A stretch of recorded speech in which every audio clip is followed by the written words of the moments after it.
اعوذ باللہ من الشیطان الرجیم بسم اللہ الرحمن الرحیم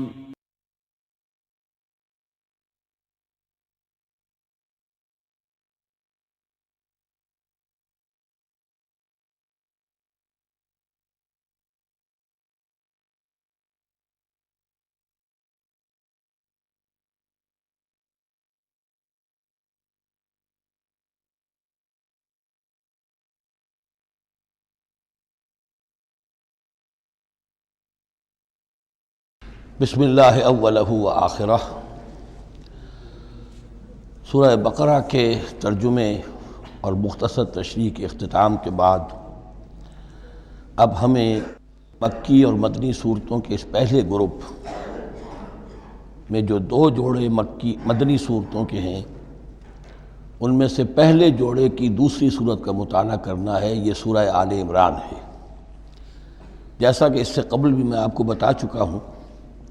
کہ جوڑے ہونے کی نسبت یہ ہے کہ ان دونوں چیزوں میں گہری مشابہت بھی ہو،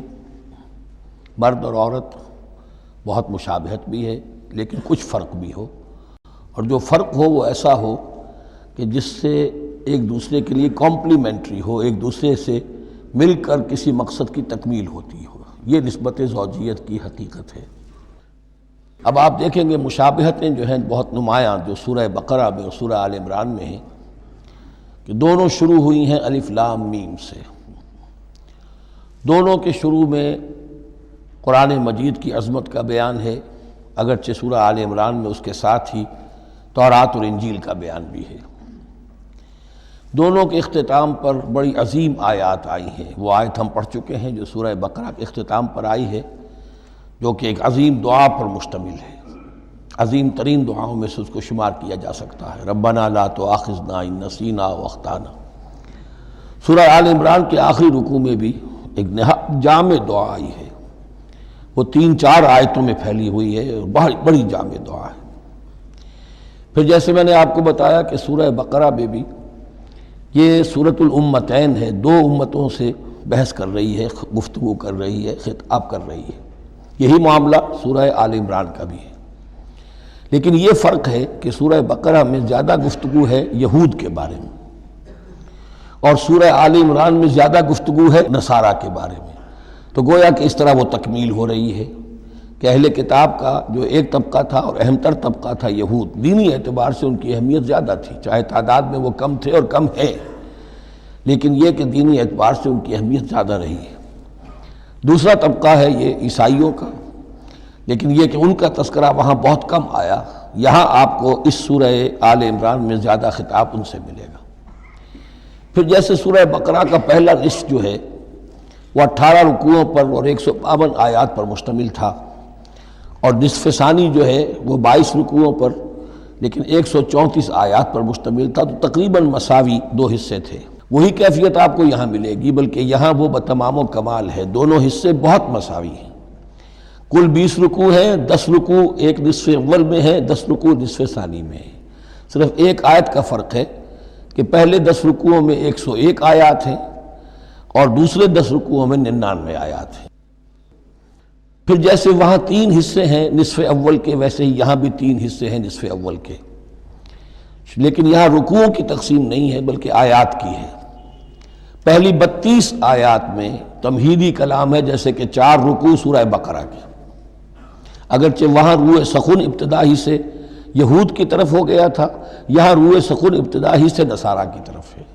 لیکن یہ کہ یہاں کی 32 آیات اسی طرح تمہیدی کلام پر مشتمل ہیں جیسی کہ سورہ بقرہ کے 4 رکوع۔ پھر یہاں 31 آیات براہ راست خطاب ہے نصارہ سے، خاص طور پر حضرت عیسیٰ علیہ السلام کی ولادت کن حالات میں ہوئی، کیا ان کا مقام اور مرتبہ تھا، کیا ان کی اصل حیثیت تھی، پھر یہ کہ ان کے ساتھ کیا معاملہ ہوا۔ یہ حصہ نازل بھی ہوا ہے سن 9 ہجری میں، جو شامل یہاں کر دیا گیا ہے، حالانکہ اس سورہ مبارکہ کا اکثر و بیشتر حصہ جو ہے وہ سن 3 ہجری میں غزوہ احد کے بعد نازل ہوا ہے، لیکن یہ کہ یہ حصہ جو ہے 31 آیات پر مشتمل نازل ہوا سن 9 ہجری میں۔ نجران ایک بستی تھی عرب کے جنوب میں یمن کی طرف، اور وہاں عیسائی آباد تھے، تو وہاں کے عیسائیوں کے سردار اور ان کے جو بڑے لاٹ پادری تھے وہ کچھ 70 عیسائیوں کا ایک وفد لے کر آئے حضور کی خدمت میں مدینہ منورہ میں، بات سمجھنے سمجھانے کے لیے کہ آپ کس بات کی دعوت دے رہے ہیں، اور کئی دن مقیم رہے اور بات پوری سمجھ بھی لی، خاموش بھی ہو گئے، پھر بھی بات نہیں مانی تو حضور نے مباہلے کی دعوت دی، اس چیلنج کو قبول کیے بغیر وہاں سے چلے گئے۔ لیکن یہ کہ بہرحال انہوں نے جو ترتیب جس شدت کے ساتھ ہونی چاہیے تھی ان کی طرف سے وہ بھی نہیں کی، یہ شرافت کا انہوں نے مظاہرہ کیا۔ بہرحال یہ 9 رکوع، یہ جو 31 آیات ہیں سن 9 میں نازل ہوئیں۔ یہی نوٹ کر لیجئے کہ سورہ بقرہ کی بھی ایک بات میں بتانے سے میں بھول گیا اس وقت، کہ یہ جو سود سے متعلق احکام ہیں، جو رکوع ہے، جو 38واں رکوع ہے سورہ بقرہ، یہ بھی تقریباً سن 9 میں نازل ہوا ہے۔ گویا کہ وہ مشابہت بھی موجود ہے کہ اگرچہ سورہ بقرہ کا اکثر و بیشتر حصہ غزوہ بدر سے قبل نازل ہوا، لیکن اس میں بھی کچھ آیات وہ ہیں جو سن 9 ہجری میں نازل ہوئی ہیں اور سود کے بارے میں آخری حکم ہے۔ اسی طریقے سے یہاں جو یہ نجران کے عیسائیوں سے خطاب کے لیے جو آیات نازل فرمائی گئیں، یہ سن 9 میں نازل کی گئیں، لیکن شامل ہے سورہ آل عمران میں کہ جس کا اکثر و بیشتر حصہ سن 3 ہجری میں غزوہ احد کے بعد نازل ہوا ہے۔ پھر جیسے سورہ بقرہ کے نصف اول کا جو آخری تیسرا حصہ تھا، وہ 15واں 16واں 17واں 18واں رکوع،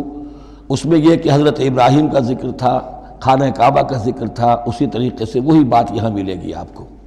اور یہاں اب اہل کتاب کو دعوت دی گئی ہے اسی انداز میں جیسے کہ وہاں 16ویں رکوع میں سورہ بقرہ کے دی گئی ہے۔ یہ تیسرا حصہ جو ہے نصف اول کا، یہ 38 آیات پر مشتمل ہے، بہت جامع آیات ہیں، بہت اہم آیات ہیں۔ اس کے بعد نصف ثانی شروع ہو جاتا ہے جس میں کہ یا ایھا الذین آمنوا، جیسے 19ویں رکوع سے شروع ہوا سورہ بقرہ میں یا ایھا الذین آمنوا استعینوا بالصبر والصلاۃ ان اللہ مع الصابرین،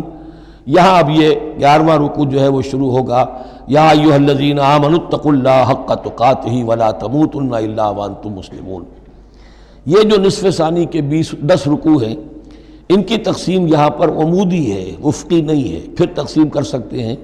پہلے 2 رکوعوں میں زیادہ خطاب مسلمانوں سے ہے،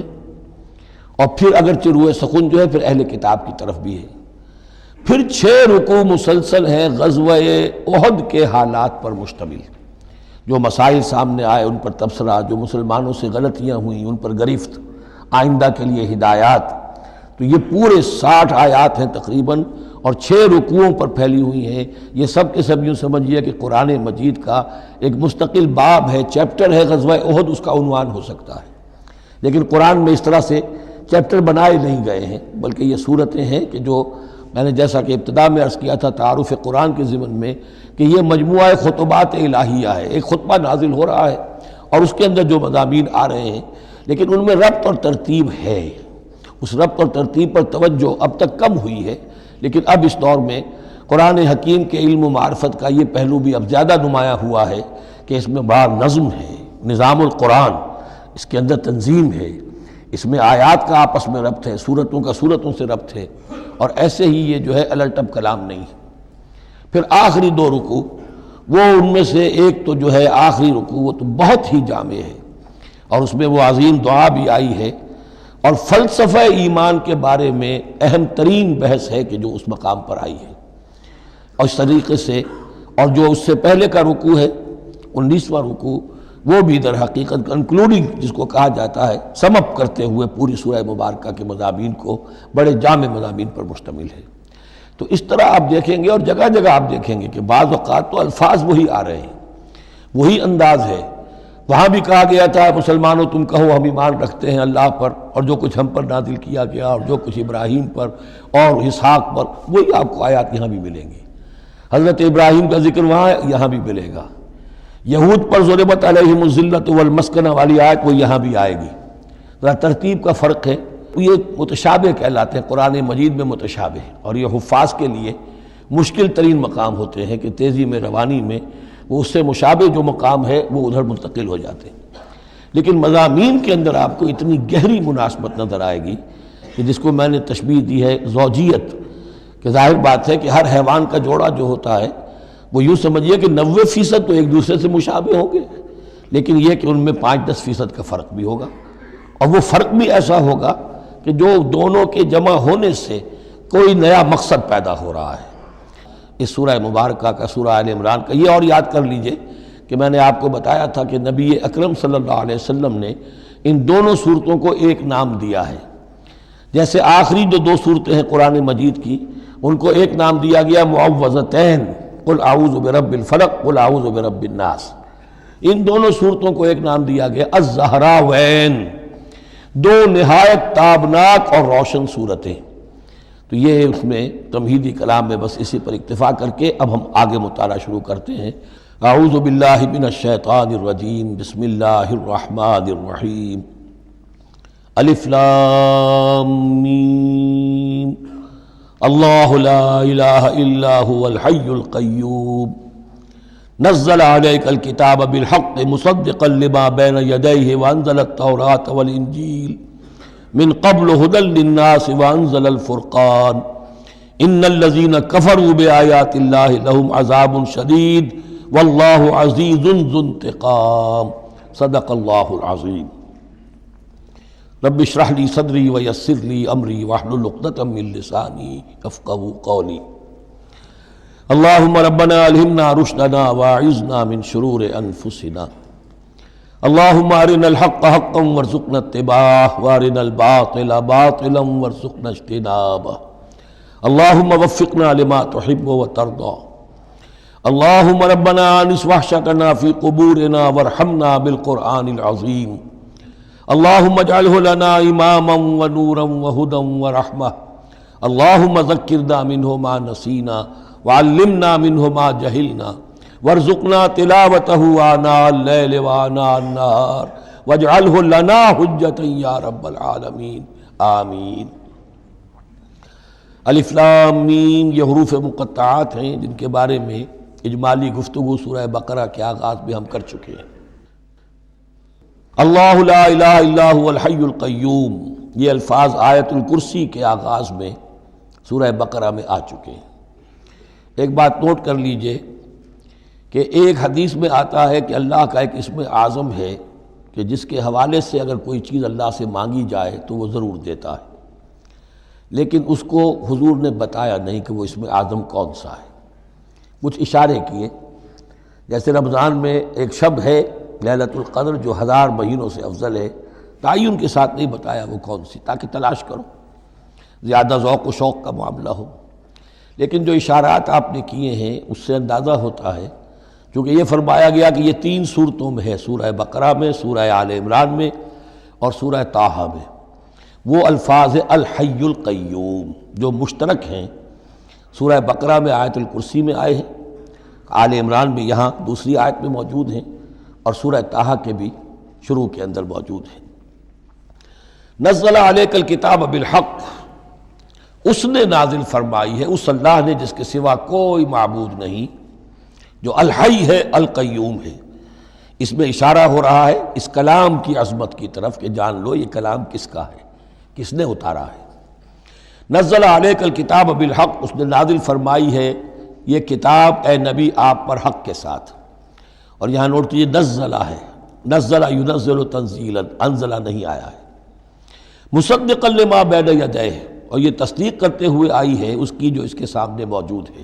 تورات اور انجیل۔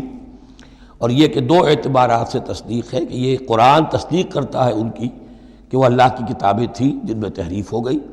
لیکن یہ کہ قرآن اور حضور مصداق بن کر آئے ہیں ان پیشین گوئیوں کا جو ان کتابوں میں تھی۔ وَأَنزَلَ التَّوْرَاةَ وَالْإِنجِيلَ مِن قَبْلُ هُدًى لِلنَّاسِ، اسی طرح اللہ نے اس سے پہلے لوگوں کی ہدایت کے لیے تورات اور انجیل نازل فرمائی تھی۔ وَأَنزَلَ الْفُرْقَانَ، اور اللہ نے فرقان اتارا۔ فرقان قرآن مجید کے لیے بھی ہے، فرقان تورات کے لیے بھی ہے، فرقان معجزات کے لیے بھی ہے۔ ہر وہ شے یوم الفرقان ہم سورہ انفال میں پڑھیں گے، غزوہ بدر کے دن کو کہا گیا، جو شے بالکل مبرہن کر دے حق و باطل کے مابین امتیاز قائم کر دے وہ فرقان ہے۔ لیکن یہاں اب تہدید کا انداز ہے، دھمکی کا انداز ہے۔ ان الذین کفروا بآیات اللہ، یہ دنیا کی دوسری کتابوں کا معاملہ نہ سمجھو کہ اسے مان لیا تب بھی کوئی حرج نہیں، نہیں مانا تب بھی کوئی حرج نہیں، اگر پڑھنے پر طبیعت راغب ہوئی تو بھی کوئی بات نہیں، نہیں راغب ہے تو مت پڑھو، کوئی الزام نہیں۔ یہ کتاب ویسی نہیں ہے۔ بلکہ یہ کتاب تو اب اگر نہیں مانو گے، ایمان نہیں لاؤ گے، تو ان الذین کفروا بآیات اللہ لہم عذاب شدید، تو ان کے لیے بہت سخت سزا ہوگی، واللہ عزیز ذو انتقام، اور اللہ تعالیٰ زبردست ہے، انتقام لینے والا ہے۔ یہ لفظ بہت اہم ہے کہ اللہ تعالیٰ جہاں رؤوف ہے، رحیم ہے، شفیق ہے، غفور ہے، ستار ہے، لیکن ساتھ ہی شدید ذو انتقام بھی ہے، عزوز ذو انتقام بھی ہے، شدید العقاب بھی ہے۔ یہ دونوں شانیں اللہ کی ذہن میں رہنی چاہیے۔ ان اللہ لا یخفی علیہ شیء فی الارض ولا فی السماء، یقیناً اللہ پر کوئی شے مخفی نہیں ہے، نہ آسمان کی نہ زمین کی۔ هو الذی یصورکم فی الارحام کیف یشاء، پہلی چیز اللہ کے علم سے متعلق تھی، اور یہ اللہ کی قدرت سے متعلق ہے۔ وہی ہے کہ جو تمہاری نقشہ کشی کر دیتا ہے، صورت بنا دیتا ہے تمہاری ماؤں کے رحموں میں جیسا چاہتا ہے۔ کسی کے پاس چوائس نہیں ہے کہ وہ اپنا نقشہ خود بنائے۔ لا الہ الا هو العزیز الحکیم، اس کے سوا کوئی معبود نہیں، اور یہ کہ وہی العزیز ہے اور الحکیم ہے۔ هو الذی انزل علیک الکتاب منہ آیات محکمات ہن ام الکتاب واخر متشابہات، وہی ہے جس نے آپ پر یہ کتاب نازل فرمائی۔ کسی کسی جگہ انزلہ کا لفظ بھی آ جاتا ہے، اور یہ ہوتا ہے ردم کے اعتبار سے، کیونکہ قرآن مجید کی اپنی ایک ملکوتی غنا ہے، اس کی ایک موسیقی ہے، ڈیوائن میوزک ہے، تو اس میں جو ردم کے حوالے سے اگر ضرورت ہو تو یہ الفاظ ایک دوسرے کی جگہ آ جائیں گے۔ منہ آیات المحکمات، اس میں کچھ آیات تو ہیں محکم، پختہ، حکم جیسا کہ میں نے بتایا، حکمت عقل کی پختگی، محکم آیت، پختہ آیت، جس کا مفہوم بالکل واضح ہو، جس کو ادھر سے ادھر کرنے کی کوئی گنجائش نہ ہو۔ ہن ام الکتاب، اس کتاب کی جڑ اور اساس اور بنیاد وہی ہے۔ وَأُخَرُ متشابہات، اور کچھ متشابہ ہیں کہ جن کا حقیقی اور صحیح مفہوم معین کرنا بہت مشکل ہے، بلکہ عام حالات میں ناممکن ہے۔ یہ میں تفصیل سے تعارف قرآن کے ضمن میں عرض کر چکا ہوں۔ آیات الاحکام جتنی بھی ہیں وہ سب محکم ہیں، یہ کرو یہ نہ کرو، یہ حرام یہ حلال۔ لیکن یہ کہ جو بھی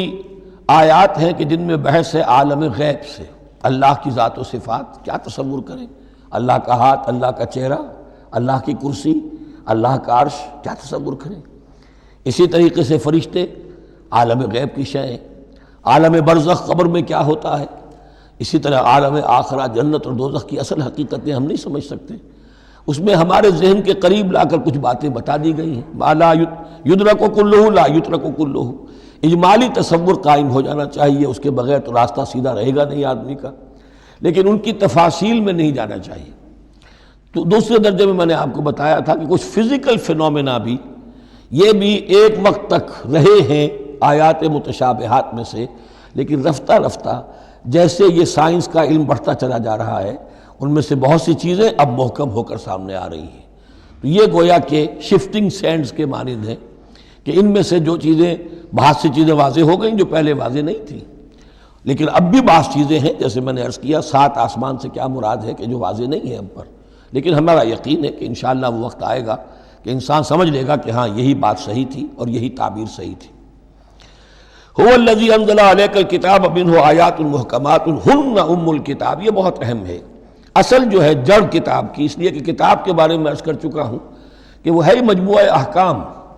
کتاب جیسا کہ ہم نے سورہ بقرہ میں دیکھا، جہاں حکم آیا کتب علیکم کتب علیکم کتب علیکم، تو کتاب کی جڑ اور اساس جو ہے وہ وہی ہے۔ وَأُخَرُ مُتَشَابِهَاتٌ فَأَمَّا الَّذِينَ فِي قُلُوبِهِمْ زَيْغٌ، تو وہ لوگ جن کے دلوں میں کجی ہوتی ہے، اب وہ یہ ہے کہ وہ کوئی خاص بات نئی نکالنی ہے تاکہ اپنی ذہانت و فطانت کا جو ہے ڈنکا بجوایا جا سکے، یا کوئی اور فساد پیدا کرنا ہے، کوئی فتنہ پیدا کرنا ہے، ذہن ٹیڑھا ہو چکا ہے، اب اس ٹیڑھے ذہن کے لیے کوئی دلیل چاہیے قرآن سے، اب وہ متشابہات کے چکر میں لگیں گے، ان کے پیچھے پڑیں گے کہ کسی کے مفہوم کو میں اپنے من پسند مفہوم کی طرف موڑ سکوں۔ فَأَمَّا الَّذِينَ فِي قُلُوبِهِمْ زَيْغٌ فَيَتَّبِعُونَ مَا تَشَابَهَ مِنْهُ، تو وہ لوگ کہ جن کے دلوں میں کجی ہے وہ پیچھے لگتے ہیں ان کے کہ جو متشابہ ہیں ان میں سے، ابتغاء الفتنۃ، یا تو فتنہ اٹھانا چاہتے ہیں فتنے کی تلاش میں، وابتغاء تاویلہ، اور تلاش کرنے کے لیے کہ اس کی اصل حقیقت، اصل منشا، اصل مراد کیا ہے۔ یعنی یہ بھی ہو سکتا ہے کسی کا علمی ذوق ہی ایسا ہو جائے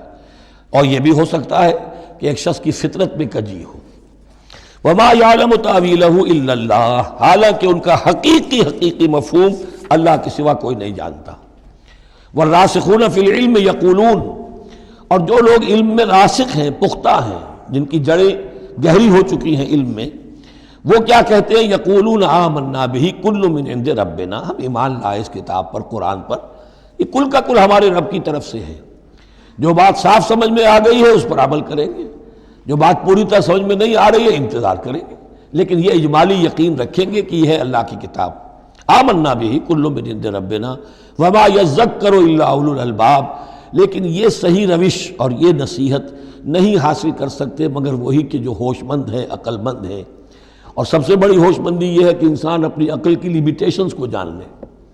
میری عقل کی حدود کیا ہیں، عقل کہاں تک جا سکتی ہے۔ اگر انسان اپنی عقل کی حدود کو نہیں جانتا تو وہ پھر اولو الالباب میں سے نہیں ہے۔ عقل بڑی شے ہے لیکن یہ کہ اس کی حدود ہیں، ایک حد سے آگے یہ عقل تجاوز نہیں کر سکتی۔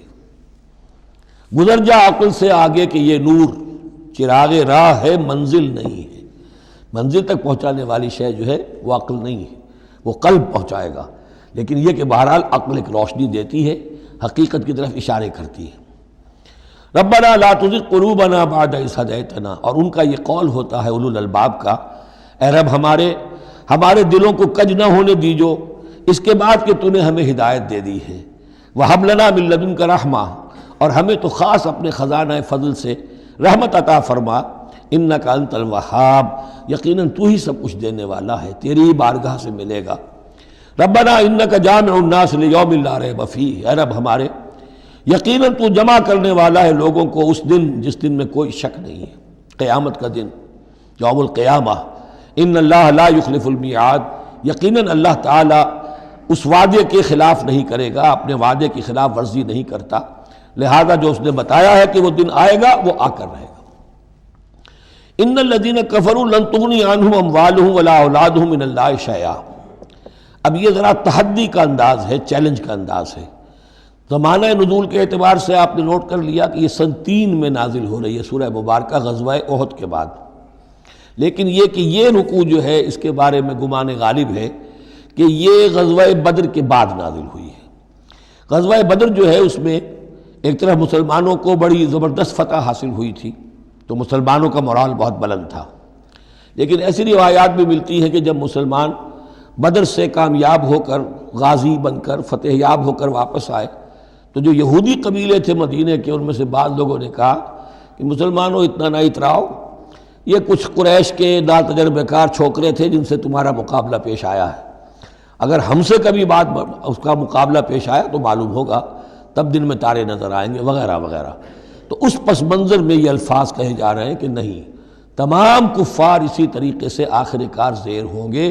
اور اللہ کے دین کو غالب ہونا ہے، واللہ غالب علی امرہ ولکن اکثر الناس لا یعلمون۔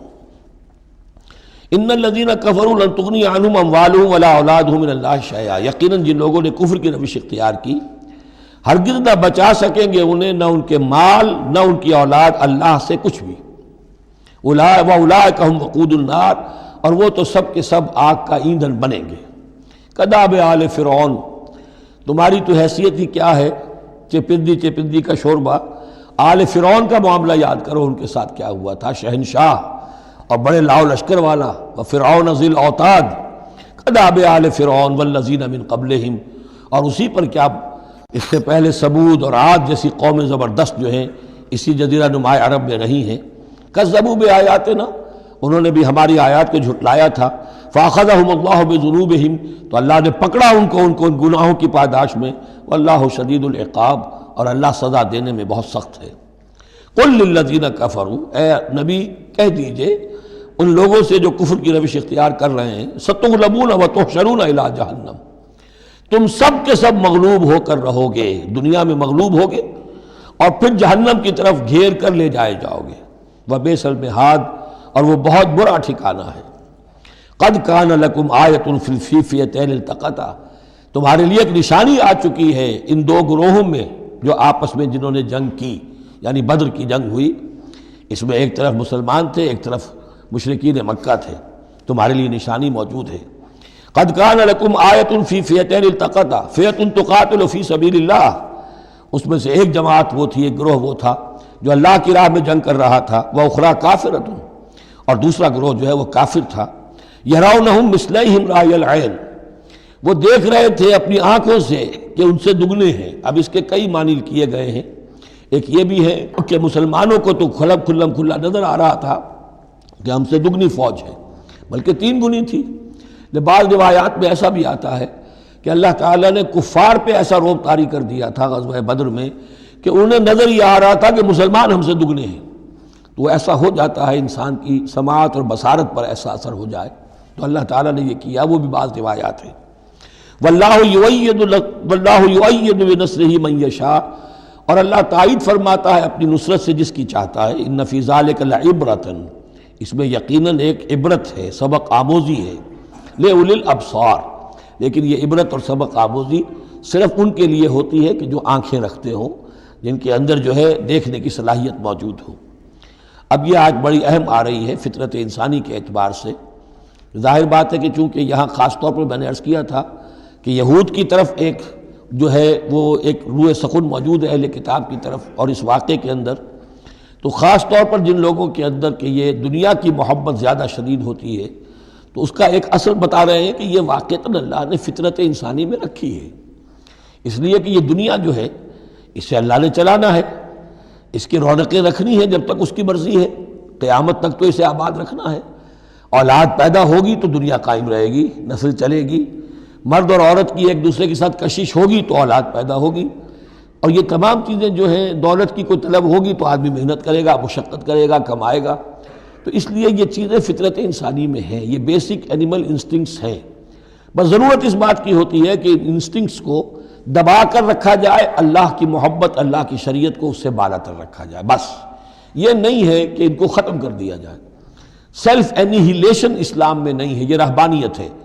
کہ اپنے نفس کو کچل دو، ختم کر دو، نہیں، سیلف کنٹرول، اپنے آپ کو کنٹرول میں رکھو۔ یہ منہ زور گھوڑا ہے نفس انسانی کا، لیکن جتنا طاقتور گھوڑا ہوگا اتنا ہی آپ کے لیے تیز دوڑنا جو ہے وہ آسان ہوگا، لیکن جتنا منہ زور اور طاقتور گھوڑا ہے اتنا ہی اسے قابو میں رکھنے کی ضرورت بھی ہے،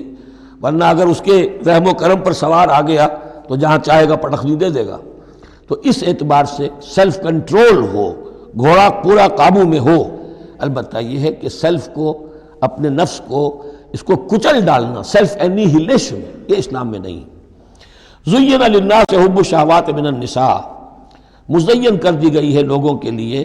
ایک تو محبت جو ہے، شہوت کی محبت خواتین کے بارے میں۔ اب دیکھیے یہاں بھی قرآن مجید گویا کہ ایک طرح سے تائید کر رہا ہے فرائڈ کی، اس کے نزدیک سب سے پورٹنٹ فیکٹر جو ہے، سب سے پورٹنٹ جو موٹیو ہے انسان کا، وہ سیکس ہے، اور یہاں بھی اللہ تعالیٰ نے سب سے پہلے اسی کا ذکر کیا ہے، اگرچہ میرے نزدیک ضروری نہیں ہے، اس لیے کہ دوسری جگہوں پر پیٹ جو ہے معاشی ضرورت یہ اس سے بھی سخت ہو جاتی ہے، لیکن یہ کہ واقعتاً یہ حضور نے بھی فرمایا ہے صلی اللہ علیہ وسلم،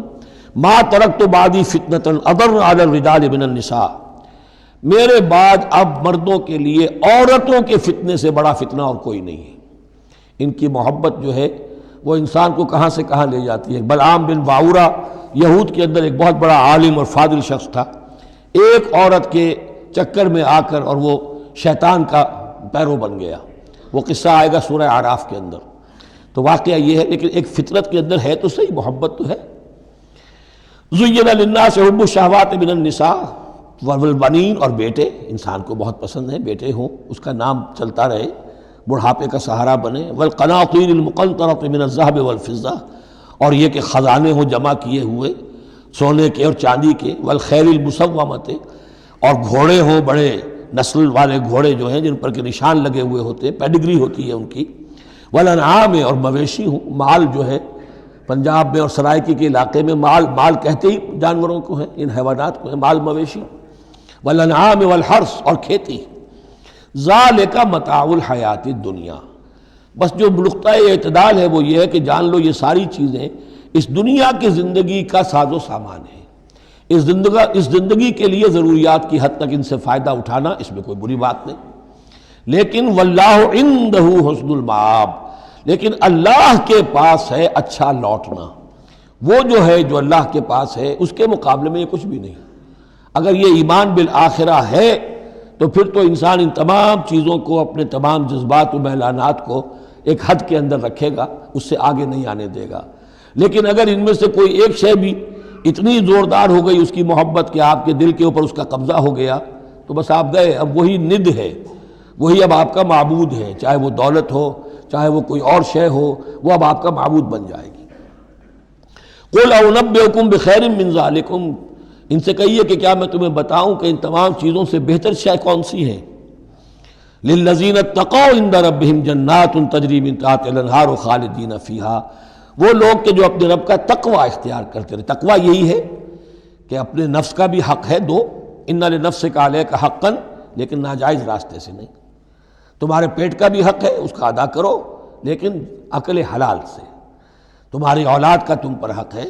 اِنَّ لِنَفْسِکَ عَلَیکَ حَقًّا وَإِنَّ لِزَوْجِکَ عَلَیکَ حَقًّا وَإِنَّ لِزَوْرِکَ عَلَیکَ حَقًّا، تمہارے ملاقاتی آتے ہیں ان کا بھی تم پر حق ہے، وہ حقوق ادا کرو، لیکن اللہ سے اوپر کسی حق کو فائق نہ کر دینا، بس یہ ہے اصل بات۔ اگر تو یہ اگر حفظ مراتب نہ کنی زندگی، اگر یہ حفظ مراتب نہیں ہوگا تو گویا کہ اب آپ گئے، دین اور دنیا سب گئی۔ تو للذین اتقوا عند ربہم جنات، ان کے لیے ایسے باغات ہیں تجری من تحتہا الانہار، جن کے دامن میں ندیاں بہتی ہوں گی، خالدین فیہا، اس میں وہ ہمیشہ رہیں گے، وازواج مطہرۃ، اور بڑی ہی پاک عورتیں ہوں گی، ورضوان من اللہ، اور اللہ کی رضوان ہوگی، اللہ کی رضا ہوگی جو سب سے بڑی شے ہے، واللہ بصیر بالعباد، اور یقیناً اللہ تعالیٰ اپنے بندوں کو دیکھ رہا ہے۔ الذین، وہ کون سے بندے ہیں اس کے خاص؟ الذین یقولون ربنا اننا آمنا، جو یہ کہتے رہتے ہیں پروردگار ہم ایمان لے آئے، فاغفر لنا، بس ہمیں بخش دے، ذنوبنا، ہمارے گناہ، وقنا عذاب النار، اور ہمیں آگ کے عذاب سے بچائیو۔ اب ان کی بدح میں الفاظ استعمال ہو رہے ہیں، یہ کون لوگ ہیں جو یہ دعا کرتے ہیں، ان کے یہ اوصاف ہیں، اور اس میں گویا کہ تلقین ہے، اگر اللہ سے یہ دعا کرنا چاہتے ہو کہ اللہ تمہیں تمہارے گناہ بخش دے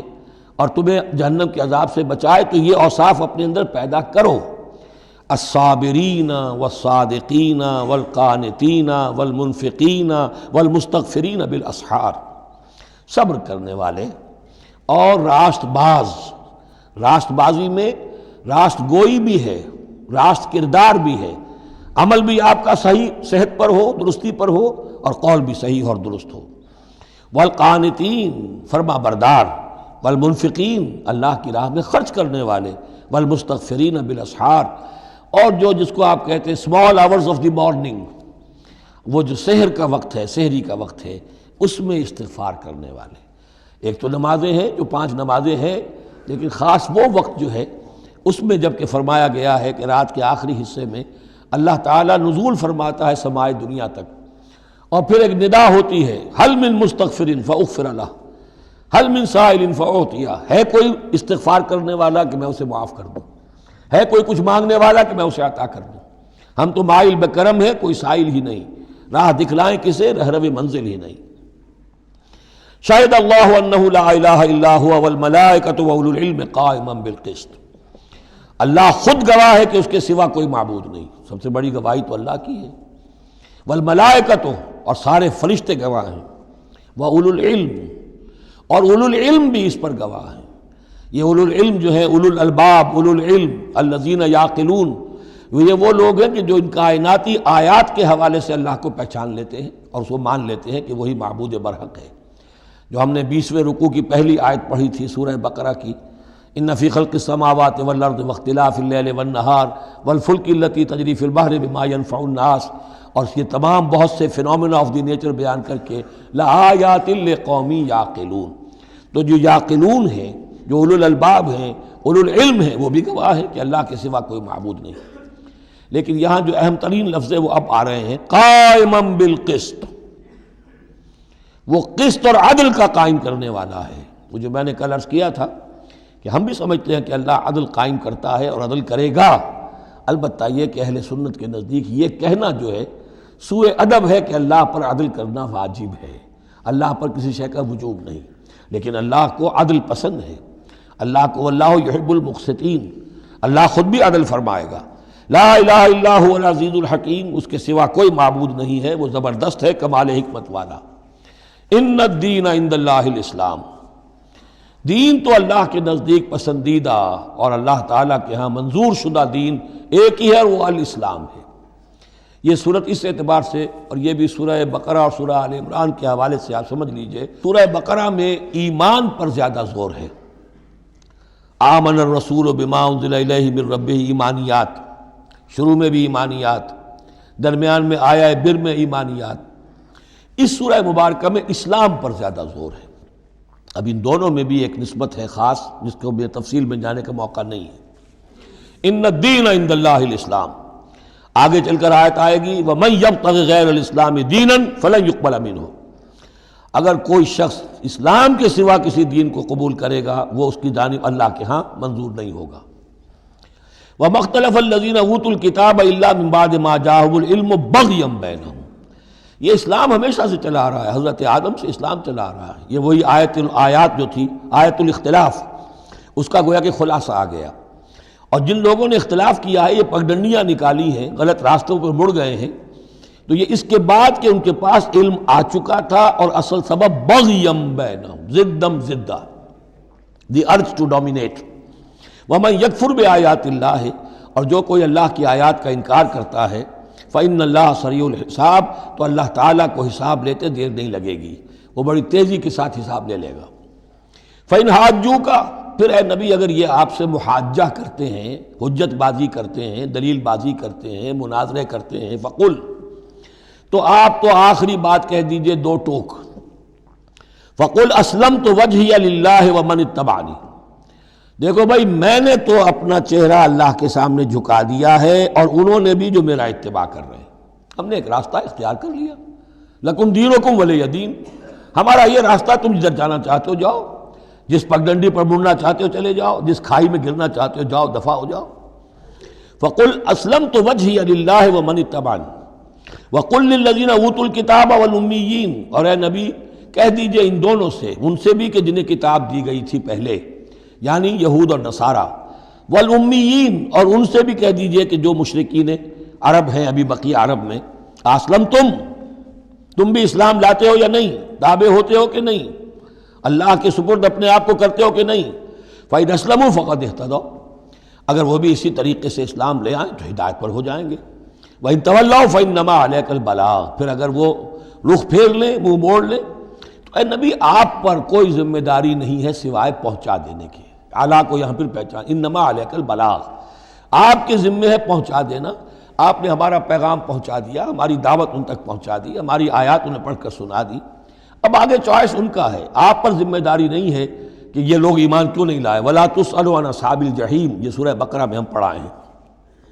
وَاللَّهُ بَصِيرٌ بِالْعِبَادِ، باقی اللہ تعالیٰ اپنے بندوں کو دیکھ رہا ہے، وہ ان سے حساب کتاب کر لے گا، وہ معاملہ اس کا ان سے نبٹ لے گا، آپ کے ذمہ جو فرض تھا آپ اس فرض کو ادا کرتے رہیے۔ ان الذین یکفرون بآیات اللہ ویقتلون النبیین بغیر حق، یقیناً وہ لوگ جو اللہ کی آیات کا کفر کرتے ہیں اور انبیاء کو قتل کرتے رہے ہیں ناحق، ویقتلون الذین یامرون بالقسط من الناس، اور قتل کرتے رہے ہیں یا قتل کرتے ہیں ان لوگوں کو انسانوں میں سے جو عدل کا حکم دیتے ہیں،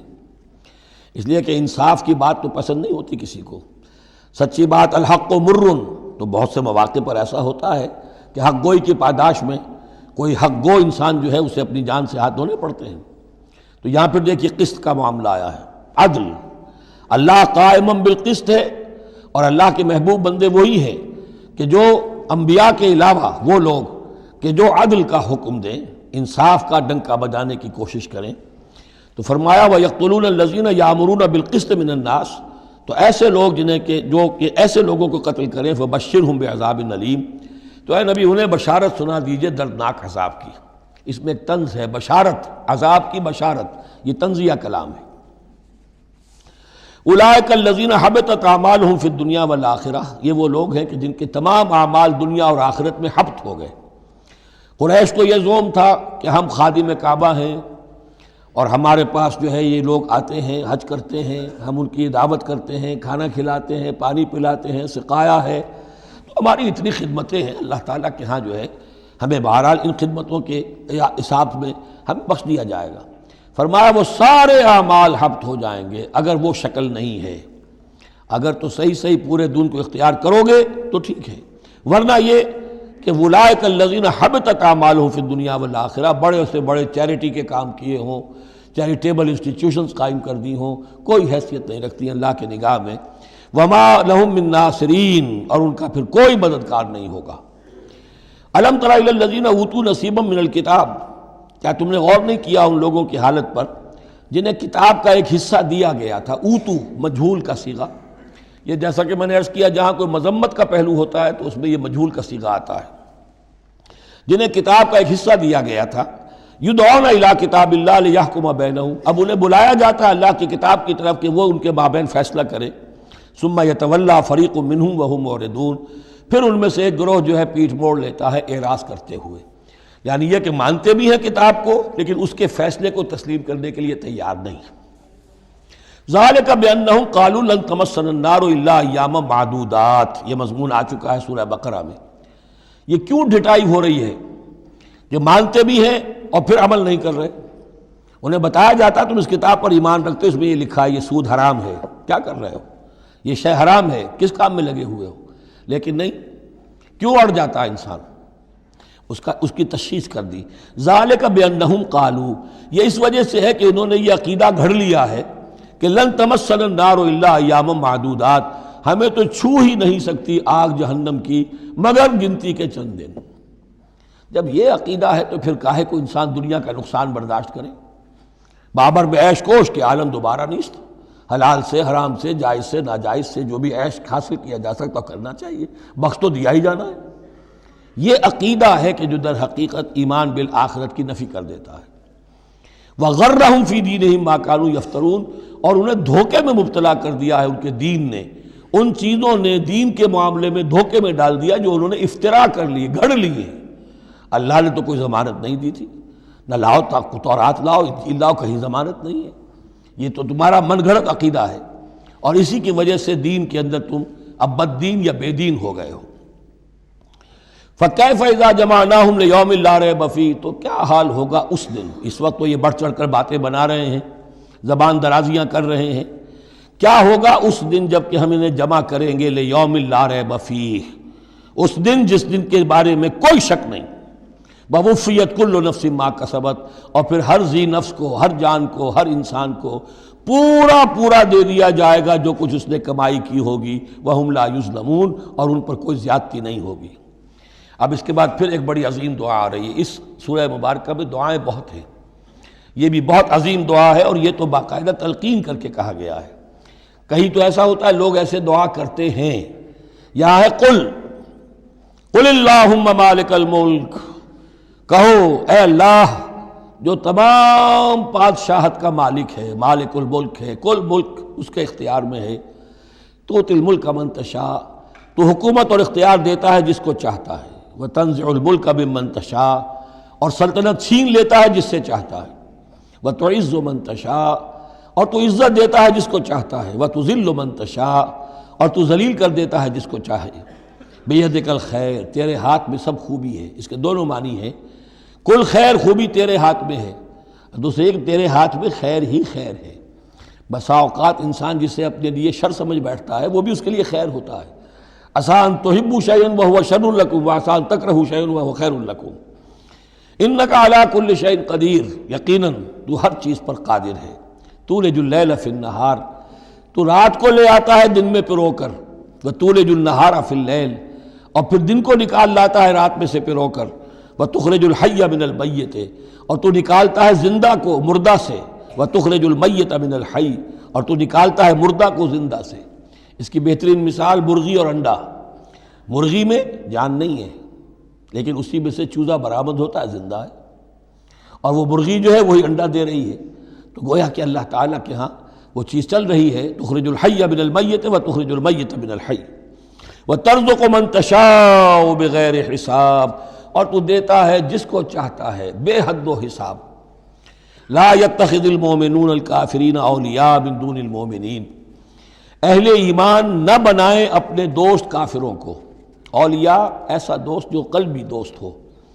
جو رازدار بھی ہو جاتے ہیں، پشت پناہ بھی ایک دوسرے کے سمجھے جاتے ہیں، یہ تعلق کفار کے ساتھ اختیار کرنے کی اجازت نہیں ہے۔ ایک اچھا رویہ ہو، ظاہری مدارات ہوں، آپ ان سے اچھے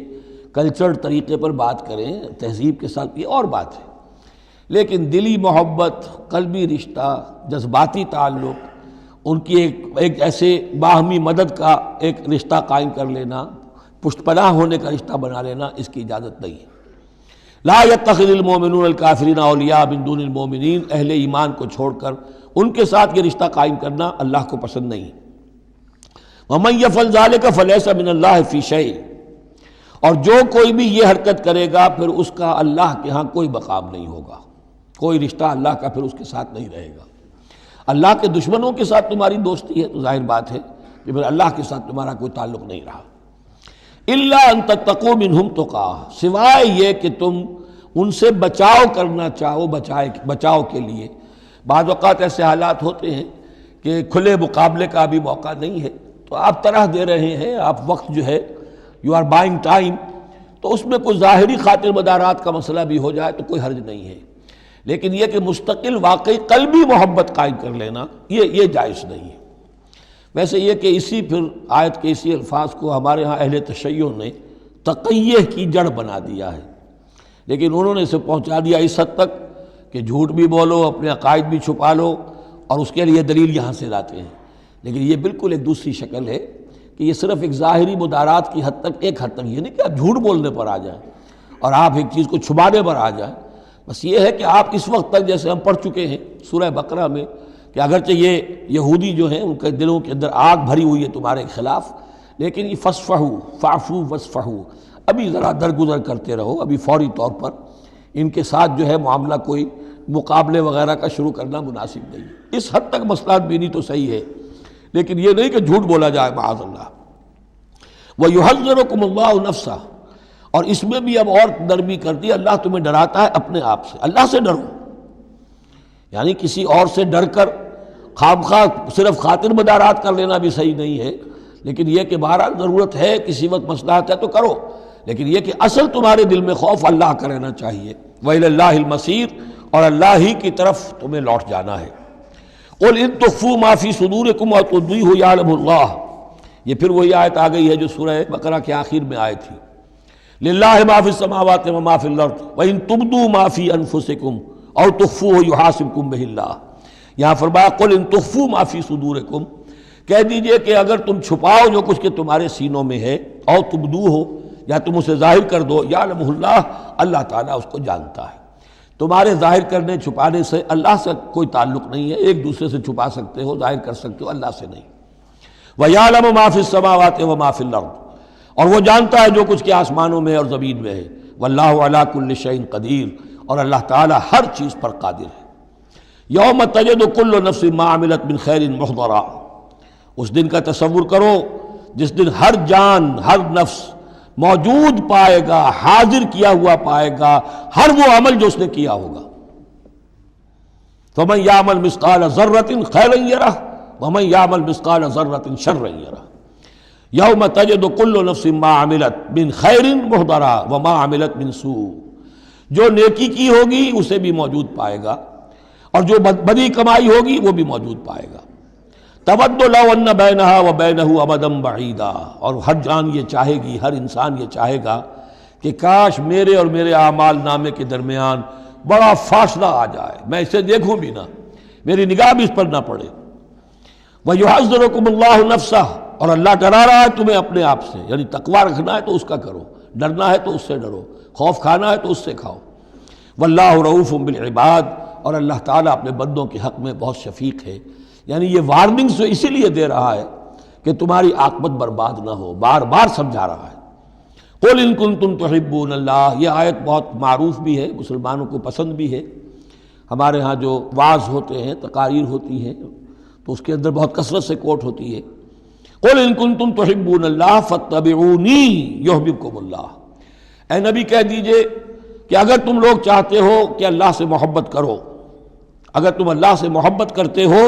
فاتبعونی، تو میری پیروی کرو، میرا اتباع کرو۔ یحببکم اللہ، اللہ تم سے محبت کرے گا۔ وَيَغْفِرْ لَكُمْ ذُنُوبَكُمْ، اور تمہارے گناہ بخش دے گا، وَاللَّهُ غَفُورٌ رَحِيمٌ، اور اللہ غفور الرحیم ہے۔ قُلْ اطیعوا اللَّهَ وَالرَّسُولَ، کہہ دیجئے اطاعت کرو اللہ کی اور اس کے رسول کی، فَإِن تَوَلَّوْا فَإِنَّ اللَّهَ لَا يُحِبُّ الْكَافِرِينَ، اور اگر وہ پیٹھ موڑ لیں تو اللہ کو ایسے کافر پسند نہیں ہے۔ یہ دو آیتیں اس اعتبار سے بڑی اہم ہیں کہ اس میں رسول کے لیے دو الفاظ آئے ہیں، اطاعت اور اتباع۔ اطاعت اگر نہیں ہے تو کفر ہو گیا۔ اطاعت تو لازم ہے، لیکن اطاعت کس چیز میں ہوتی ہے؟ جو حکم دیا ہے یہ کرو، آپ کو کرنا ہے۔ اتباع اس سے اوپر کی شے ہے، انسان خود تلاش کرے حضور کیا کرتے تھے، اور چاہے آپ نے نہیں فرمایا کہ یہ کرو لیکن آپ ان کی پیروی کر رہے ہیں، یہ گویا کہ دائرہ وسیع ہو گیا۔ جس سے محبت ہوتی ہے اس کا انسان جو ہے اس کی ہر طرح سے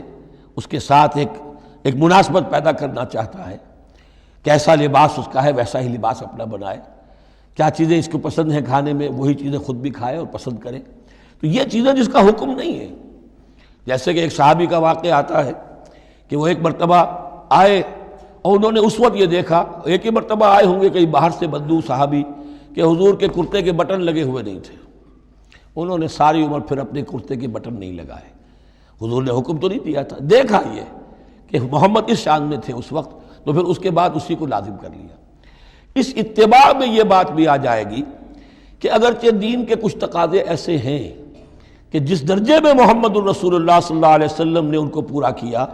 اس درجے میں پورا کرنا کسی انسان کے بس میں نہیں ہے، پھر بھی اس کی کوشش کرتے رہنا یہ اتباع کا تقاضا ہے۔ مثلا حضور نے کوئی مکان نہیں بنایا، حضور نے کوئی جائیداد نہیں بنائی، حضور نے جیسے ہی وحی کا آغاز ہوا کوئی دنیاوی کام نہیں کیا، کوئی تجارت نہیں کی، ایک ایک لمحہ اپنی توانائی کی ایک رمق وہ لگا دی کس کام کے لیے؟ اللہ کے دین کی دعوت اور اللہ کے دین کی اقامت، اس کو قائم کرنے کے لیے۔ اب سب کے لیے تو اس مقام تک تو پہنچنا مشکل ہے، لیکن یہ کہ آئیڈیل یہ رہے، اسی کی طرف انسان چلنے کی کوشش کرتا رہے، میکسیمم جتنا بھی اپنا وقت فارغ کرے، اپنے وسائل فارغ کرے اور لگائے اس کام کے اندر، تو اتباع کا جو ہے کم سے کم تقاضا اس وقت پورا ہوگا۔ ہاں جو حکم دے دیا گیا، یہ حلال ہے، یہ حرام ہے، یہ فرض ہے، یہ واجب ہے، اس کا تو اگر معاملہ اس کی پیروی نہیں ہو رہی تو پھر تو وہ کفر ہے۔ لیکن اتباع اگر آپ کر رہے ہیں تو اتباع جو ہے وہ پھر اللہ کا محبوب بن جانا ہے۔ اگر تم اللہ سے محبت کرتے ہو تو میرا اتباع کرو، میری پیروی کرو، دیکھو میں کیا کر رہا ہوں، میرے کیا شب و روز ہے، کن کاموں میں میری توانائیاں لگ رہی ہیں، کیا دلچسپیاں ہیں میری دنیا کے اندر، ان چیزوں کے اندر تم میری پیروی کرو۔ فاتبعونی یحببکم اللہ، تم اللہ کے محب نہیں محبوب بن جاؤ گے۔ واللہ غفور الرحیم، اور اللہ غفور الرحیم ہے۔ باقی دوسرا درجہ جو نچلا ہے، قل اطیعوا اللہ والرسول، اطاعت تو اللہ اور اس کے رسول کی کرنی ہی کرنی ہے۔ فإن تولوا، اور اگر اس اطاعت سے بھی موڑے، فإن اللہ لا يحب الکافرین، تو اللہ کو ایسے کافر تو پسند نہیں ہے، کیونکہ پھر اطاعت رسول کا انکار تو کفر ہو گیا۔ یہاں وہ پہلا حصہ جو ہے نصف اول کا ثلث اول، یعنی نصف اول جو ہے سورہ مبارکہ کا، میں نے عرض کیا تھا کہ اس میں پہلی آیات 32 ہیں، جنرل ہیں، تمہیدی ہیں، دین کے بڑے جو گہرے اصول ہیں وہ ہیں،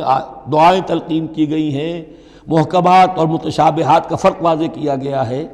لیکن اب دوسرے حصے میں سارا خطاب جو ہے وہ براہ راست عیسائیوں سے ہے، اور انہیں بتانا یہ ہے کہ حضرت عیسیٰ کو جو تم نے معبود بنا لیا، یا تو تثلیث کی شکل دے دی ٹرینٹی، یا گاڈ انکارنیٹ بنا دیا۔ تثلیثیں بھی دو طرح کی رہی ہیں، اللہ بھی اور مریم بھی اور عیسیٰ بھی، اور دوسری تثلیث جو ہے جو اب دنیا میں عام ہے وہ ہے اللہ اور روح القدس اور حضرت عیسیٰ۔ تو یہ جو تثلیثیں تم نے ایجاد کر لی کہ کوئی بنیاد نہیں ہے، یہ تمہاری کج روی ہے، تم نے غلط شکل اختیار کی ہے۔ عیسیٰ علیہ السلام بہت برگزیدہ پیغمبر تھے، ہاں ان کی ولادت معجزانہ طریقے پر ہوئی ہے، لیکن اگر ان کی ولادت معجزانہ طریقے پر ہوئی ہے تو ان سے متصلاً قبل یحییٰ کی جو ولادت ہوئی ہے وہ بھی معجزانہ ہوئی ہے، وہ بھی کوئی کم معجزہ نہیں تھا۔ تو معجزے، اور پھر آدم کی جو ولادت ہوئی، یا آدم کو جو پیدا کیا اللہ نے، تو ظاہر بات ہے کہ وہ اپنی جگہ پر جہاں سے نسل انسانی کا آغاز ہوا،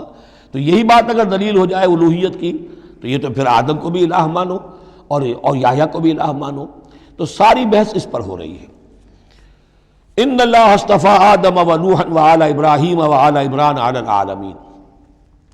یقیناً اللہ نے چن لیا آدم کو اور نوح کو اور آل ابراہیم کو اور آل عمران کو تمام جہان والوں پر، تمام جہانوں پر نہیں، تمام جہان والوں پر۔ حضرت آدم علیہ السلام کا بھی اصطفیٰ ہوا ہے۔ اس میں کچھ ان لوگوں کے لیے دلیل بنتی ہے جو سمجھتے ہیں کہ جو تخلیق آدم ہے اس میں پہلے کوئی سپیشیز وجود میں آئی تھی، اور اس سپیشیز، اس نوع کے ایک فرد کو اللہ نے چن کر اس میں پھر اپنی روح پھونکی ہے تو وہ آدم بن گئے، تو وہ بھی سلیکٹڈ تھے۔ اصطفاء کے معنی ہوتا ہے کسی میں سے چن لینا، بہرحال ایک عام معنی بھی ہو جاتے ہیں، پسند کر لینے کے معنی بھی ہو سکتے ہیں۔ ان اللہ اصطفیٰ آدم و نوحا، اور پھر نوح کو پسند کیا، آل ابراہیم، ابراہیم کے گھر کو، ان کے خاندان کو، وآل عمران، عمران جو ہے بنی اسرائیل کی تاریخ میں دو عظیم شخصیتوں کے نام ہیں، ایک تو حضرت موسیٰ کے والد کا نام بھی عمران تھا، اور ایک حضرت مریم کے والد کا نام بھی عمران تھا۔ حضرت عیسیٰ کے نانا عمران ہوئے اور حضرت موسیٰ کے والد عمران تھے۔ یہاں پہ غالباً حضرت موسیٰ کے والد مراد ہیں، لیکن چونکہ آگے سارا معاملہ حضرت مریم کا آ رہا ہے تو شاید عین ممکن ہے کہ یہاں پر اشارہ ان کے نانا کی طرف ہو۔ ذریۃ بعضھا من بعض، اور یہ سب جو ہے ایک دوسرے کی نسل سے ہیں، ایک دوسرے کی اولاد سے ہیں۔ نوح حضرت آدم کی اولاد سے ہیں، ابراہیم حضرت نوح کی اولاد سے ہیں، پھر ان کے پورا خاندان بنی اسماعیل بنی اسرائیل یہ ان کی اولاد میں سے ہیں۔ واللہ سمیع علیم، اللہ سمیع اور علیم ہے۔ اس قالت امرأۃ عمران رب انی نذرت لک ما فی بطنی محررا فتقبل منی۔ اب یہ جو عمران کی بیوی ہیں یعنی حضرت مریم کی والدہ، یہ بہت نیک عورت تھیں، بہت ہی متقی، نیک، زاہد۔ ان کو حمل ہوا تو انہوں نے پروردگار سے ایک منت مانی، نظر مانی، رب انی نذرت لک ما فی بطنی، جو میرے پیٹ میں جو بھی بچہ اے اللہ تو پیدا فرما رہا ہے میں تیری ہی نظر کرتی ہوں، یعنی دنیاوی کوئی ذمہ داریوں کا بوجھ اس پر نہیں ہم ڈالیں گے، اور ہیکل کی خدمت کے لیے، دین کی خدمت کے لیے، تورات کی خدمت کے لیے اس کو وقف کر دیں گے، ہم اپنا بھی کوئی بوجھ ان پر نہیں ڈالیں گے، اس توقع میں کہ اللہ بیٹا عطا کرے گا۔ محررن کے مطلب ہے اسے آزاد کر دیں گے، تحریر آزاد کر دینا، حر سے، کہ کوئی ذمہ داری اس پر نہیں ہوگی، اسے ہم خالص کر دیں گے تیرے دین کی خدمت کے لیے اور ہیکل کی خدمت کے لیے۔ فتقبل منی، تو اے اللہ میری اس نظر کو تو قبول فرما لے، شرف قبول عطا فرما۔ انک انت السمیع العلیم، یقیناً تو سب کچھ سننے والا اور سب کچھ جاننے والا ہے۔ فلما وضعتها قالت رب انی وضعتها انثی، اب جب وضع حمل ہوا تو پھر اس نے کہا اے اللہ یہ تو میں ایک بیٹی جنم گئی ہوں، یعنی میری تو یہاں بیٹی ہو گئی ہے، میں تو امید میں تھی کہ بیٹا آئے گا تو اس کو جو ہے میں وقف کر دوں گی۔ اس وقت تک ہیکل کے خادموں میں کسی خاتون کو، لڑکی کو قبول نہیں کیا جاتا تھا۔ واللہ عالم بما وضعت، اللہ فرما رہا ہے کہ اللہ بہتر جانتا تھا کہ کیا اس نے جنا ہے، اسے کیا پتہ کیسی بیٹی جنی ہے۔ ولیس الذکر کالانثی، اور کہاں ہوگا کوئی بیٹا اس بیٹی جیسا۔ اس کے دونوں معنی کیے گئے، ایک تو ایسا کہ یہ گویا کہ قول مانا جائے حضرت مریم کی والدہ کا کہ لڑکا تو لڑکی کی طرح نہیں ہوتا، اب لڑکا ہوتا تو میں اسے خدمت کے لیے وقف کر دیتی، یہ تو لڑکی ہو گئی۔ اور ایک یہ بھی ہے کہ اللہ کی طرف سے اس کو مانا جائے واللہ عالم بما وضعت ولیس الذکر کالانثی، کوئی بیٹا ایسا ہو ہی نہیں سکتا جیسی بیٹی تمہیں دی ہے۔ وَإِنِّي سَمَّيْتُهَا مریم، اور وہی اب ان کا کلام شروع ہوا ان کی والدہ کا، مریم کی، میں نے اس کا نام مریم رکھا ہے۔ وَإِنِّي أُعِيذُهَا بِكَ، اور اے اللہ میں اسے تیری پناہ میں دیتی ہوں، وَذُرِّيَّتَهَا، اور جو بھی اس کی اولاد ہو، نسل ہو، اس کو بھی تیری پناہ میں دیتی ہوں، من الشیطان الرجیم، مردود شیطان کے حملے سے، کہ اللہ ان کو، مریم کو بھی اور اس کی آنے والی اولاد کو بھی تو بہت ہی اپنی حفاظت میں رکھیو، شیطان سے بچائیو۔ فتقبلها ربها بقبول حسن، تو قبول فرما لیا انہیں، یعنی حضرت مریم علیہ السلام کو ان کے رب نے بڑی ہی عمدگی کے ساتھ، قبول حسن، شرف قبول عطا فرمایا بڑی ہی خوبصورت انداز میں۔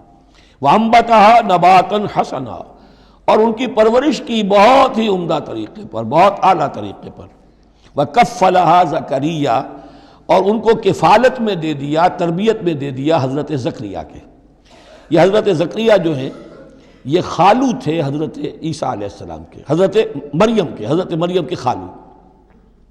تو اب ان کی تحویل میں، اور وہ اس وقت کے چیف کاہن تھے، chief priest of the temple, ہیکل سلیمانی کے وہی نبی بھی تھے اور وہی وہاں کے سب سے بڑے جو ہیں، جو آج کل ہم سمجھتے ہیں مجاور وغیرہ، تو وہ مقام ان کا کاہنوں کا ہوتا تھا۔ وَكَفَّلَهَا زَكَرِيَّا كُلَّمَا دَخَلَ عَلَيْهَا زَكَرِيَّا الْمِحْرَابَ، جب کبھی بھی زکریا ان کے پاس جاتے تھے محراب میں، وجد عندها رزقا، وہ دیکھتے تھے محراب حجروں کی شکل کے اندر جو جیسے بنے ہوتے ہیں مسجدوں کے ساتھ، تو ایسے ایک حجرہ ان کو دے دیا گیا کہ یہ اللہ کے لیے نظر کی گئی ہے اور ان کو قبول کر لیا گیا ہے، تو اب ان کے لیے یہاں پر یہ حجرہ ہے، اس میں وہ رہتی ہیں۔ لیکن جب بھی وہ حجرے میں جاتے تھے تو دیکھتے تھے ان کے پاس کھانا، میوے رکھے ہیں بغیر موسم کے، اور بعض لوگوں کی رائے یہ بھی ہے کہ یہاں سے مراد مادی کھانا نہیں ہے بلکہ علم و حکمت، کہ جب حضرت زکریا ان سے بات کرتے تھے تو یہ کہ انہیں حیران رہ جاتے تھے کہ اس لڑکی کو یہ اس قدر حکمت کہاں سے مل گئی، اتنی معرفت کہاں اس کو حاصل ہوئی۔ قال یا مریم انا لک ھذا، وہ پوچھتے اے مریم یہ تمہیں کہاں سے چیزیں ملتی ہیں، یہ کھانے کہاں سے آ جاتے ہیں، یہ بے موسمی پھل کہاں سے آ جاتے ہیں، یا یہ علم و حکمت کی باتیں تمہیں کیسے معلوم ہوتی ہیں؟ قالت هو من عند اللہ، تو وہ کہتی تھی یہ سب اللہ کی طرف سے ہے، اس کا فضل ہے، اس کا کرم ہے۔ ان اللہ یرزق من یشاء بغیر حساب، یقیناً اللہ تعالیٰ جس کو چاہتا بغیر حساب عطا کرتا ہے۔ ہنالک دعا زکریا ربہ، ہنالک یہ بالکل اس طرح سے دیر اینڈ ڈن، جب یہ مشاہدہ ہوا حضرت زکریا کو تو انہوں نے بھی ایک دعا کی اپنے پروردگار سے، ہنالک دعا زکریا ربہ رب قال رب ہب لی من لدنک ذریۃ طیبہ، اے اللہ مجھے بھی بڑی کوئی پاکیزہ اولاد عطا کر دے۔ بہت بوڑھے ہو چکے تھے، ان کی اہلیہ جو ہیں وہ بھی بہت بوڑھی ہو چکی تھی، ضعیفہ تھی، اور ساری عمر بانجھ رہی تھی، لاولد تھے۔ یہ ساری تفصیل پھر سورہ مریم کے اندر مزید کھل کر آئے گی، اس لیے کہ یہی مضامین وہاں بیان ہوئے تھے مکی دور میں، جب کہ ہجرت حبشہ کے لیے مسلمان گئے تھے، تو وہاں جا کر سورہ مریم کی آیات جو ہیں وہ پھر حضرت عبداللہ ابن جعفر نے پڑھ کر سنائی تھی۔ اس مناسبت سے یہ مضامین آپ کو سورہ مریم میں بھی ملیں گے۔ ساری عمر بوڑھے رہے اور بے اولاد رہے، لیکن اب وہ ایک دبی ہوئی خواہش، چنگاری، وہ بھڑک اٹھی، اے اللہ اس بچی کو تو یہ کچھ دے سکتا ہے تو تیری قدرت ہے مجھے بھی ذریۃ طیبہ، پاکیزہ اولاد عطا فرما۔ انک سمیع الدعاء، یقیناً تو دعا کا سننے والا ہے۔ فنادت الملائکۃ، تو فرشتوں نے انہیں پکار کر کہا، ندا کی، وہو قائم یصلی فی المحراب، اور وہ کھڑے ہوئے نماز پڑھ رہے تھے اپنی محراب میں، ان کا بھی حجرہ تھا۔ ان اللہ یبشرک بیحییٰ، اللہ تعالیٰ تمہیں بشارت دیتا ہے زکریا یحییٰ کی، مصدقا بکلمۃ من اللہ، جو تصدیق کرے گا ایک ایسے شخص کی جو اللہ کا خاص کلمہ ہوگا، یعنی حضرت عیسیٰ، کلمۃ منہ، یہ بعد میں باتیں آئیں گی، وسیداً، اور سردار ہوگا، وحسوراً، اور تجرد کی زندگی گزارے گا، ونبیًا من الصالحین، اور نبی ہوگا صالحین میں سے۔ یہاں نوٹ کر لیجئے کہ آخری مدح کا لفظ جو حضرت یحییٰ کے لیے آیا ہے وہ نبی ہے، نبیًا من الصالحین۔ قال رب انا یکون لی غلام، ابھی خود دعا کر رہے تھے لیکن غالباً اس کی بڑی توثیق چاہ رہے ہیں اللہ سے، ری ایشورنس۔ کہا پروردگار میرے ہاں کیسے بیٹا ہو جائے گا، وقد بلغنی الکبر، جبکہ میں انتہائی بوڑھا ہو چکا ہوں، وامرأتی عاقر، اور میری بیوی جو ہے بانجھ رہی ہے۔ قال کذلک اللہ یفعل ما یشاء، تو انہوں نے کہا کہ اللہ نے فرمایا کہ اللہ کرتا ہے اسی طرح، یا فرشتوں نے جواب دیا جو چاہتا ہے کرتا ہے، اسے اسباب کی احتیاج نہیں ہے، اسباب اس کے محتاج ہیں، اللہ اسباب کا محتاج نہیں ہے۔ قال رب اجعل لی آیہ، انہوں نے عرض کیا پروردگار میرے لیے کوئی نشانی مقرر کر دے، مجھے معلوم ہو جائے کہ واقعی ایسا ہونا ہے اور واقعی یہ کلام جو میں سن رہا ہوں تیری طرف سے ہے۔ قال آیتک الا تکلم الناس ثلاثۃ ایام الا رمزا، اللہ نے فرمایا کہ اب نشانی یہ ہے تمہارے لیے کہ اب 3 دن تک تم لوگوں سے گفتگو نہیں کر سکو گے سوائے اشارے کنائے کے، یعنی قوت گویائی سلب ہو گئی ان کی، اب وہ بول نہیں سکتے تھے 3 دن تک۔ وَاذْكُرْ رَبَّكَ كَثِيرًا، اپنے دل میں اپنے رب کو یاد کرتے رہو کثرت کے ساتھ۔ وَسَبِّحْ بِالْعَشِيِّ وَالْإِبْكَارِ، اور تسبیح کیا کرو شام کے وقت بھی اور صبح کے وقت بھی۔ وَإِذْ قَالَتِ الْمَلَائِكَةُ يَا مَرْيَمُ إِنَّ اللَّهَ اصْطَفَاكِ، اب دیکھیے یہ حضرت زکریا اور حضرت یحییٰ کا قصہ آ گیا کہ بانجھ بوڑھی عورت کے بطن سے شدید ضعیفی کی عمر میں حضرت زکریا کو اللہ نے یحییٰ جیسا بیٹا دے دیا، تو کیا یہ عام قانون کے مطابق ہے؟ یہ بھی تو معجزہ تھا۔ اسی طریقے سے اس سے ذرا بڑھ کر ایک معجزہ ہے کہ جو حضرت مسیح کا ہے کہ وہاں باپ کا معاملہ نہیں ہے۔ فرمایا وَإِذْ قَالَتِ الْمَلَائِكَةُ يَا مَرْيَمُ، اور یاد کرو جب کہ کہا فرشتوں نے اے مریم، ان اللہ اصطفاک وطہرک واصطفاک علی نساء العالمین، یقیناً اللہ نے تمہیں چن لیا ہے اور تمہیں خوب پاک کر دیا ہے اور تمہیں چن لیا ہے تمام جہان کی خواتین پر۔ یا مریم اقنتی لربک، اے مریم اب اپنے رب کی فرما برداری کرتی رہو، واسجدی، اور سجدہ کیا کرو، ورکعی مع الراکعین، اور جھکنے والوں کے ساتھ جھکتی رہا کرو، نماز باجماعت کے اندر شریک ہو جایا کرو۔ ذالک من انباء الغیب نوحی الیک، اور یہ غیب کی خبروں میں سے ہے جو اے محمد ہم آپ کو وحی کر رہے ہیں۔ وما کنت لدیہم، آپ تو ان کے پاس موجود نہیں تھے، اذ یلقون اقلامہم ایہم یکفل مریم، جبکہ وہ اپنے قلم پھینک رہے تھے یہ طے کرنے کے لیے کہ ان میں سے کون ہوگا کہ جو مریم کا کفیل ہوگا، کس کی تربیت میں زیر نگرانی، یعنی اور بھی وہاں پریسٹ تھے، کاہن اور بھی تھے،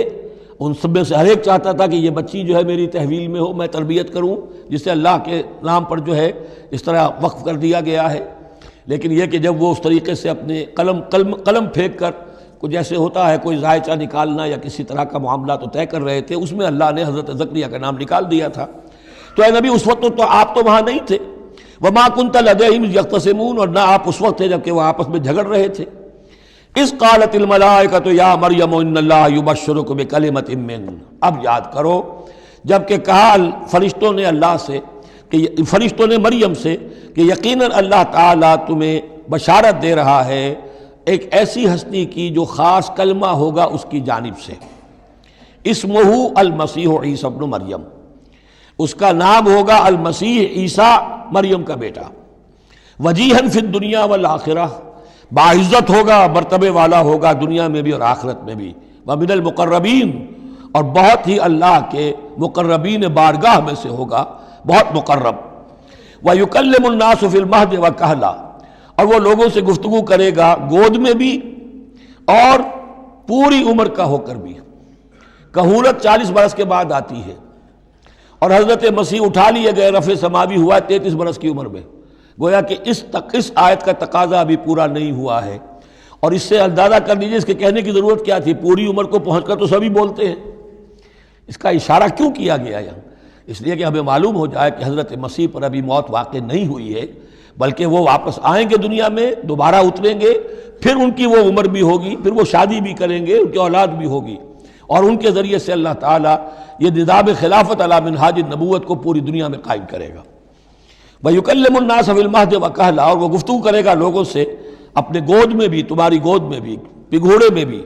اور بڑی پوری عمر کا ہو کر بھی، وَمِنَ الصَّالِحِينَ، اور یقیناً وہ بھی بہت ہی ہمارے نیکوکار بندوں میں سے ہوگا۔ قالت رب انا یکون لی ولد، حضرت مریم سلام علیہا نے بھی وہی جو ہے بات واضح کی، اے اللہ میرے اولاد کیسے ہو جائے گی؟ یمسسنی بشر، مجھے تو کسی مرد نے ہاتھ تک نہیں لگایا۔ قال کذالک اللہ یخلق ما یشاء، فرمایا اسی طرح اللہ تعالیٰ تخلیق فرماتا ہے جو چاہتا ہے، اس کو ضرورت نہیں ہے۔ ٹھیک ہے عام ولادت انسانوں کی اسی طرح ہوتی ہے، باپ کا بھی حصہ ہے، ماں کا بھی حصہ ہے، لیکن یہ کہ اللہ تعالیٰ کے لیے کسی بھی شے کی ضرورت نہیں ہے، وہ محتاج نہیں ہے ان اسباب اور وسائل و ذرائع کا، اور جو چاہے کرتا ہے۔ قال کذالک اللہ یخلق ما یشاء اذا قضى امرا فانما يقول له كن فيكون، وہ تو جب کسی شے کا فیصلہ کر لیتا ہے تو بس وہ کہتا ہے ہو جا اور وہ ہو جاتی ہے۔ وَيُعَلِّمُهُ الْكِتَابَ وَالْحِكْمَةَ، اور وہ اللہ تعالیٰ اسے سکھائے گا کتاب بھی اور حکمت بھی، وَالتَّوْرَاةَ وَالْإِنْجِيلَ، اور تورات بھی اور انجیل بھی، وَرَسُولًا إِلَىٰ بَنِي إِسْرَائِيل، اور وہ رسول بن کر آئیں گے اسرائیل کی طرف۔ اب یہ جو دو کنٹمپریریز ہیں ان کو نوٹ کر لیجئے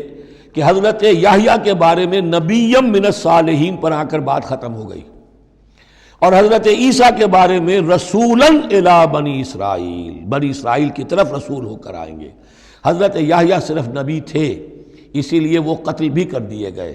حضرت عیسیٰ رسول تھے، رسول قتل نہیں ہو سکتے، اسی لیے ان کو زندہ آسمان پر اٹھا لیا گیا۔ یہ بہت اہم مضمون ہے کہ جو یہاں بھی آپ کو سمجھ لینا چاہیے۔ اس کے بعد ان کے بعد معجزات کا تذکرہ ہے، وہ انشاءاللہ اب اگلی نشست میں پڑھیں گے۔ بارک اللہ لی و لکم فی القرآن العظیم و نفعنی و ایاکم بالآیات والذکر الحکیم۔